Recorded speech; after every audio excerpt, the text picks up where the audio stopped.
السلام علیکم سامعین، 6 ربیع الاول کی تاریخ شروع ہو چکی ہے۔ 19 اگست ہے۔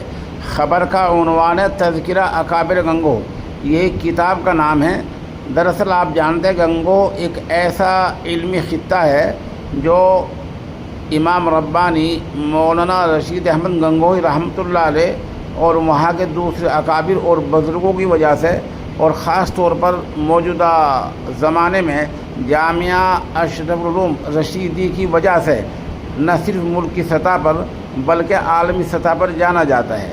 اس جامعہ کے محتمم اور شیخ الحدیث جامع شریعت و طریقت حضرت مولانا مفتی خالد سیف اللہ قاسمی دامت برکاتہم العالیہ نے سینکڑوں صفحات پر مشتمل اس کتاب کو ترتیب دیا ہے۔ آپ اس کتاب کو منگائیں، اس کا مطالعہ کریں، تب آپ کو اندازہ ہوگا کہ اس کتاب کی افادیت اور معنویت کیا ہے۔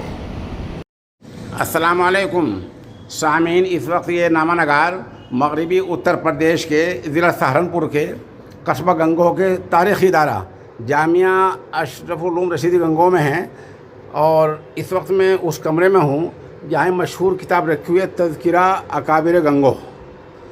یہ ماشاءاللہ قاری مشکور صاحب نے اثرنو اس کی طباعت کرائی ہے، اور اس کتاب کو لکھا ہے جامعہ کے محتمم شیخ الحدیث جامع شریعت و طریقت حضرت مولانا مفتی خالد سیف اللہ قاسمی دامت برکاتہم العالیہ نے۔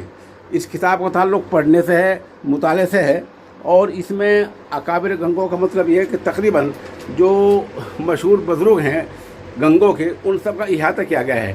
خاص بات یہ ہے کہ اس کتاب کو جب حضرت پیر ذوالفقار صاحب نے مطالعہ کیا تو یوں فرمایا کہ اس کتاب کو دیکھ کر مجھے گنگو کے بزرگوں کا علم ہوا ہے۔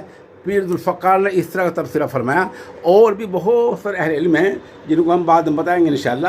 اس کتاب پر ان کے تبصرے موجود ہیں، اور یہ کتاب جب آپ کو خریدنی ہو تو ایک نمبر آپ اس پہ اسکرین پر دیکھ سکتے ہیں، اس فون نمبر پر آپ رابطہ کریں، یہ کتاب انشاءاللہ آپ کو مل جائے گی۔ جہاں